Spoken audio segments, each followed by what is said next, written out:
Hozirgi mavzuyimiz juda ham dolzarb mavzu.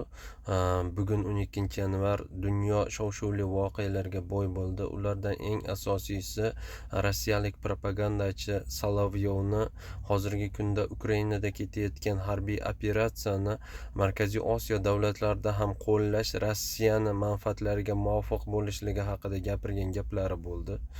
Hop. Dunyo tezlik bilan ikki qutbga, ya'ni Amerika davlati va uni ittifoqchilari hamda Rossiya davlati va uni ittifoqchilariga bo'linayotgan bir vaqtda bu davlat vakillari qo'rqmasdan, ochiqlik bilan o'zlarini maydonlarini yoki geosiyosiy ta'sirlarini kengaytirish haqida ochiqlik bilan qo'shni davlatlarga tahdid qila boshladi. Ajablanmayman, yaqin kelajakdan biron bir davlat qolmasaki, yoki Amerika yoki Rossiyani ittifoqchisiga aylanmagan. Rossiyada Markaziy Osiyodan kelgan migrantlarga bo'lgan munosabatda keskin yomonlashuvida ham aynan shu geosiyosiy muvozanatni buzilishi katta rol o'ynaydi degan fikrdaman.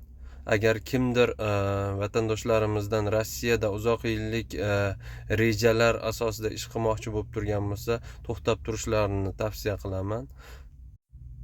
Ertaga nima bo'lishi hozircha noma'lum. Dunyo notinch. Joninglar omon bo'lsin. Keyingi videoda ko'rishguncha.